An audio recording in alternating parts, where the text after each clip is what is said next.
जय माता दी मित्रों, साथियों, स्वागत है आपका। जय महाकाल, जय शिव शंभू, ओम श्री गणेशाय नमः। आज हम बात कर रहे हैं वास्तु के बारे में। और वास्तु के बारे में लोगों को बहुत भ्रांतियां हैं, बहुत भ्रम है। और ये विज्ञान, सबसे पहले लोग ये कहते हैं कि आजकल इसका नाम जो सुनने में आ रहा है वो पहले तो कभी नहीं मौजूद नहीं था, लेकिन ऐसा नहीं है, क्योंकि इसके सभी युगों में वास्तु के बारे में प्रमाण मौजूद है। अगर हम बात करें वास्तु की, तो सतयुग में सबसे पहले स्वर्ग के बारे में जो हमें जिक्र मिलता है कि स्वर्ग वास्तु के अनुरूप निर्माण किया गया था देवादिदेव देवशिल्पी विश्वकर्मा जी के द्वारा।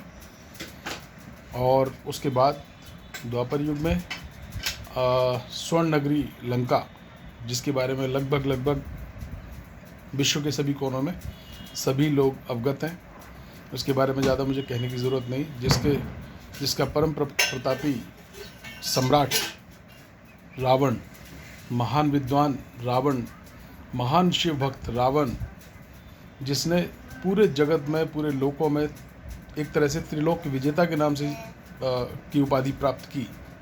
और भगवान शिव का अनन्य अत्यंत प्रिय भक्तों में से एक, जिसे कैलाश पर बेरोक-टोक जाने की आज़ादी थी, उस रावण का जो राज्य था वो लंका नगरी से में था और लंकापुरी से संचालित होता था, जिसको बनाने में देवशिल्पी विश्वकर्मा एवं दानव शिल्पी मय दानव दोनों ने भूमिका निभाई। और दोस्तों, आपको यहाँ एक बात और बता देता हूँ कि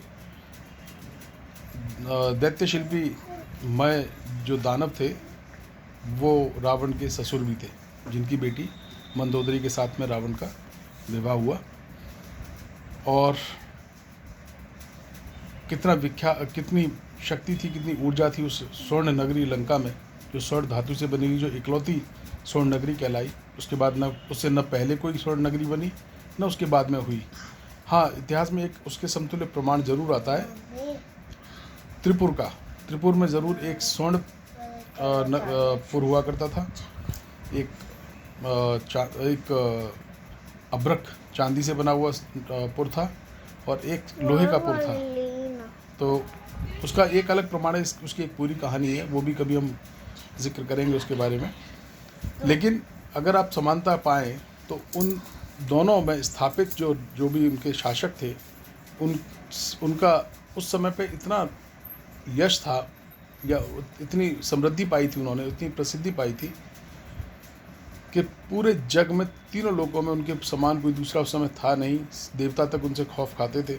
बस कमी यही थी कि वो दैत्य थे या दानव थे या असुर थे, वो देव नहीं थे। हाँ, देवों में लेकिन अगर बात करें तो देवों में जैसे जो यश, क्योंकि देवों में स्वर्ग के बारे में भी जो बात की जाती है वो भी स्वर्ण से निर्मित बताया जाता है। सभी मतलब अन्य प्रकार के उसमें रत्न जवाहरात लगे हुए हैं, हीरे मोती जवाहरात के बारे में जिक्र मिलता है। तो उसका तो यश, क्योंकि वो सही हाथों में बता सकते हैं, धर्म अनुरूप है, जिसमें देवता स्थापित हैं। लेकिन देवता जब मार्ग से भटकते हैं तो उन्हें भी स्वर्ग से हाथ धोना पड़ता है। इसीलिए श्री कृष्ण जी गीता में स्वयं धर्म के पक्ष में खड़े हुए दिखाई देते हैं, और धर्म की स्थापना के लिए बार बार पृथ्वी पर अवतार लेकर के या रूप लेकर के आने की बात करते हैं, अपने वचन को दोहराते हैं, और सभी भक्तों को एवं प्रकृति को इस बात का आश्वासन देते हैं कि जब जब धर्म की हानि होगी, मैं अवतार लेकर धरती पर आता रहूँगा, आता रहा हूँ। और सृष्टि का निर्वहन करने के लिए जो जिम्मेवारी मुझे दी गई है, मैं उसमें हमेशा से अग्रणी रहा हूँ मैंने। और इसीलिए उन्होंने अपने उन्होंने रूप रखने में, अवतार लेने में भी कभी कोई कमी नहीं की। या ऐसा नहीं है जैसे पहला अवतार उनका वराह का है, तो ऐसा नहीं कि वराह का ही अवतार क्यों, इसमें कलयुग में लोग क्या सोचेंगे, या किसी और युग में वराह के बारे में क्या बोला जाएगा, और मैं ये अवतार क्यों लूँ। तो ऐसा उन्होंने जिस स्वरूप को धारण किया, जिस स्वरूप के बारे में लोगों को गलत धारणाएं हो सकती है, गलत माना जा सकता है, मगर उसमें भी उन्होंने कुछ ना कुछ अच्छाई ढूंढी है। और साइंस भी आज इसको मानता है, साइंस भी प्रमाणित करता है वराह अवतार के बारे में बहुत कुछ अवेलेबल है, आप यूट्यूब पे सर्च करें, गूगल पे सर्च करें, आपको मटेरियल मिल जाएंगे। मत्स्य अवतार के बारे में, कूर्म अवतार, कच्छप अवतार, कूर्म अवतार, जिस अवतार का उद्देश्य केवल और केवल अपनी पीठ पर मंदराचल को धारण करके समुद्र मंथन करने का प्रयोजन था, क्योंकि इतना बड़ा मंदराचल पर्वत इतने बड़े समुद्र में जिसे कोई आधार नहीं मिल रहा, जो टिक नहीं पा रहा, जल में खड़ा नहीं हो पा रहा, उसको उन्होंने अपनी पीठ पर रखा है। और कच्छप अवतार ही एक ऐसा था जिसकी पीठ, जिसका कवच उसकी रगड़ को सह सकता था, क्योंकि बिना रगड़ के, बिना घूंडन के, बिना मथनी के घूमे समुद्र मथा नहीं जा सकता था, जिसकी वजह से न उसमें छिपे रत्न बाहर आ सकते थे, जिससे देव और दानवों का प्रयोजन पूरा हो, उनमें एक मैत्री भाव, एक सामंजस्य बिठाया जा सके। खैर, वापस आते हैं अपने टॉपिक पर, वास्तु पर। तो वास्तु के बारे में एक बड़ा कॉमन सी अवधारणा है कि वास्तु में बहुत ज़्यादा लोगों को जो डाउट रहता है, जो भ्रम है दक्षिण दिशा के द्वार के बारे में है कि दक्षिण का द्वार हानिकारक होता है। लेकिन मेरा ऐसा मानना नहीं है। As a vastu expert, as a vastu consultant मैं ऐसा एडवाइस नहीं करता। मेरी मान्यता है, मेरी धारणा है कि अगर आप देखें तो भारत में, दक्षिण भारत, साउथ इंडिया काफ़ी समृद्ध है। दक्षिण भारत में स्थित है हमारी आर्थिक राजधानी, भारत की आर्थिक राजधानी मुंबई, जिसे पहले बॉम्बे या बम्बई कहा जाता था। और वहीं पर हमारा अगर देखें तो पूरे देश का सबसे ज़्यादा इंटरेस्टिंग, या कहा जाए कि मतलब सभी जो भी कारोबार जगत से रिलेटेड अगर बहुत बड़ी एक आइडेंटिटी है तो वो है हमारा stock market, stock exchange, NSE, BSE, वो सब बॉम्बे से ऑपरेट होते हैं, जिसमें प्रतिदिन लाखों करोड़ रुपए का ट्रांजैक्शन होती है। तो वो बॉम्बे में स्थित है, जो कि देखा जाए तो भारत के दक्षिणी कोने में कहीं ना कहीं आता है, साउथ इंडिया में आता है, साउथ इंडिया में काउंट होता है। अगर साउथ जोन में अगर आप देखें तो वो भी समृद्ध है। और ऐसा कहीं नहीं कि, और आज से नहीं है, साल 2 साल से नहीं है, शुरू से है, अंग्रेज़ों के समय से है। तो कभी ऐसा नहीं कि वो स्टेबल नहीं है, स्टेबल है, बराबर स्टेबल है। और लोगों को उनकी किस्मत के अनुसार, उनके कर्मों के अनुसार फल वहाँ से मिलता है, लाभ, हानि, लॉस, प्रॉफिट के फॉर्म में, और निरंतर मिलता रहता है। लोग जुड़े रहते हैं, और नए लोग आते हैं, पुराने लोग जाते हैं, तो खैर प्रकृति का नियम है। और अगर हम बात करें साउथ की, तो साउथ में सब एक से एक समृद्ध मंदिरों की भरमार है। मंदिरों की बात की जाए तो मंदिर 1-2 नहीं, असंख्य, हज़ारों में। और अगर साउथ के, मैं अगर गलत नहीं हूँ तो तमिलनाडु राज्य में ही मंदिर हज़ारों हैं, हज़ारों, लगभग 26 से 28 हज़ार मंदिर के बारे में, अगर मैं गलत नहीं हूँ, ये आंकड़ा ऊपर भी हो सकता है, जो मुझे याद आता है इतने तो एक स्टेट के हैं। फिर उसके बाद केरला की बात आती है, आंध्रा की बात आती है, अब तेलंगाना अलग एक स्टेट है। तो सभी राज्यों में कुल मिलाकर एक से एक समृद्ध मंदिर। आपने पद्मनाभ मंदिर का जिक्र सुना होगा, आप तिरुपति बालाजी को जानते होंगे, तिरुपति बालाजी मंदिर, पता ही नहीं लगता कि कौन सा मंदिर कितना समृद्ध है। एक पद्मनाभ मंदिर जिसके तहखाने पिछले सैकड़ों साल से बंद हैं, जो अब खोले गए तो दुनिया अचंभित रह गई उसका खजाना देखकर, जिसमें से 6 द्वार खुले हैं, 6 तहखाने उसके खोले गए, एक तो अभी भी बंद है, और उसके बारे में अंदाज़ा ही नहीं लगा सकते कि उसमें क्या है। लेकिन जहाँ टकराव की बात आती है विज्ञान में और अध्यात्म में या सनातन की मान्यताओं में, तो मेरा यहाँ पर कहना ज़रूरी हो जाता है कि 7वां द्वार आज तक वैज्ञानिक भी उसके पीछे की रहस्य को, उसकी पहेली को सुलझा नहीं पा रहे।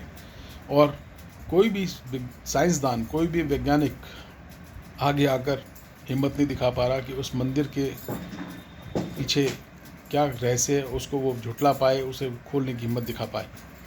ऐसी कोई साइंस कम्युनिटी नहीं है जो उस मान्यता के विरुद्ध जाकर के हिम्मत दिखाए और खोलने के लिए आगे बढ़ पाए, क्योंकि उसके बारे में ऐसा कहा जाता है कि वो द्वार अगर सही तकनीकी से ना खोला गया, क्योंकि उस पर नागबंद लगा हुआ है, जिसे गरुड़ मंत्र से खोला जा सकता है, अगर वो गलत तरीके से जल्दबाजी में खोला गया तो खोलने वाले की तो जान जाएगी जाएगी, लेकिन वहाँ प्रलय आने का भी खतरा है। और उसके पीछे ऐसी मान्यता है कि आवाज़ सुनाई देती समुद्रों की लहरों की, रहस्य कोई नहीं जानता, और उससे संबंधित ग्रंथ जो जिनके पास है केवल वही जानते होंगे इसके बारे में, मगर जो चीज़ें पब्लिक डोमेन में थोड़ी बहुत आ जाती हैं उनसे पता लगता है कि रहस्य बहुत गहरा है। और सालों साल बीतने के बाद भी धन की लालसा तो वहाँ ले जा रही है लोगों को, सभी इस चाहत में है कि वो उसके पीछे जो तहखाने में के अंदर जो छिपा हुआ धन है वो भी सामने आए, उसको भी देखने को, दर्शन को मिले, या उसको उसको उसको उसका आकलन किया जा सके, मगर उसको खोलने की हिम्मत कोई नहीं कर पा रहा। तो ये एक बात हुई पद्मनाभ मंदिर की, जिसमें कोई ऐसा नहीं कि ऐसा कोई रिकॉर्ड नहीं मिलता कि साल दर साल उसमें बहुत बड़ा चढ़ावा चढ़ता आ रहा हो। ये तो बहुत पहले के राजाओं महाराजाओं, वर्मा वंश के राजाओं के द्वारा वो संरक्षित मंदिर, उसमें जो भी है वो उन्हीं की देखरेख में है। और आगे लेकिन तिरुपति बालाजी मंदिर, उसका हर साल का चढ़ावा, शिरडी मंदिर वो भी साउथ में पड़ जाता है महाराष्ट्र में होने की वजह से।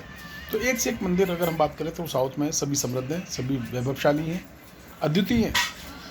और तो इसलिए आप लोगों के दिमाग में ये जो बैठा हुआ भ्रम है कि साउथ का द्वार हानिकारक होता है, साउथ की एंट्री घर की जो वो गलत होती है, मैं उससे सहमत नहीं हूँ। हाँ, एक चीज़ मैं ज़रूर कहूँगा, हर चीज़ का एक उचित समय होता है, उचित स्थान होता है, एक राइट टाइम राइट प्लेस होता है। तो उसके अनुसार अगर हम चलें, उसका चयन सही से करें, सही जगह पे करें, तो वो कभी भी गलत नहीं हो सकता। और हर दिशा में कुछ सटीक पॉइंट्स होते हैं या कुछ उसके ब्लॉक्स हैं, उनमें वो गेट्स के बारे में बताया गया, जो एक विस्तृत विषय है, उसके बारे में फिर डिटेल में बात करेंगे, बताएंगे। मगर एक चीज़ मैं यहाँ ज़रूर बता देता हूँ कि गेट्स कभी भी,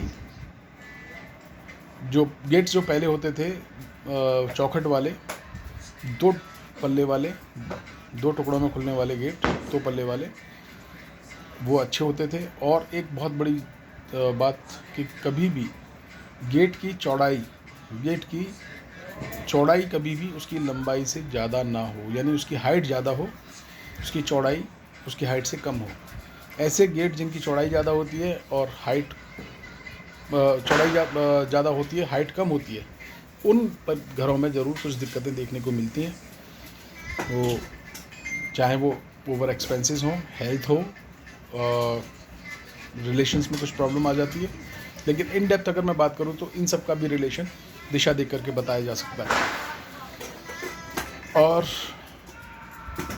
लेकिन सबसे अच्छा गेट जो बताया जाता है वो नॉर्थ ईस्ट यानी ईशान कोण में बताया जाता है, जहाँ ईशान कोण में भगवान शिव, गुरु बृहस्पति स्वयं स्थापित है। बाकी दिशाओं में अगर हम बात करें तो उत्तर दिशा में हमारे कुबेर महाराज एवं बुध ग्रह स्थापित हैं।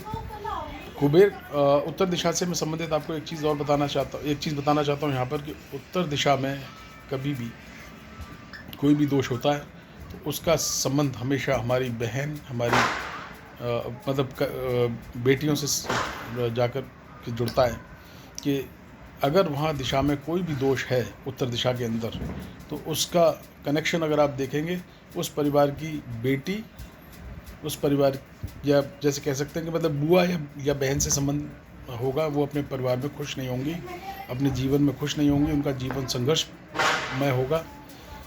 इसलिए उन दिशाओं से, यानी लड़कियों के लिए अगर हम देखें तो उनके मायके से उनकी उत्तर दिशा को ज़रूर देखा जाए। एक घर से वास्तु लेकर के हम उनकी प्रॉब्लम्स को प्रॉपर ठीक नहीं कर सकते। दोनों ही घरों का वास्तु वहाँ रिलेट करना पड़ता है, और उसमें भी स्किन प्रॉब्लम्स वगैरह भी होने का चांस रहता है अगर वहाँ दोष होते हैं। तो स्किन की प्रॉब्लम और लड़कियों से संबंधित प्रॉब्लम्स बहुत ज़्यादा देखने को मिलती हैं। इसलिए इन दिशाओं में, उत्तर दिशा में हम ज़रूर ध्यान दें। लेकिन ईशान कोण का जो मुख्य गेट है वो बहुत अच्छा बताया गया है, इस पर ज़्यादा ध्यान दिया जाए। और ऐसा नहीं कि किसी और गेट मतलब किसी और दिशा में। हाँ, आग्नेय दिशा में अगर हम गेट रखते हैं तो वहाँ एक्सीडेंट की संभावना रहती है। ये बहुत इंपॉर्टेंट पॉइंट है। आग्नेय दिशा का गेट एक्सीडेंट लाता है और घर में आग लगने की संभावना है या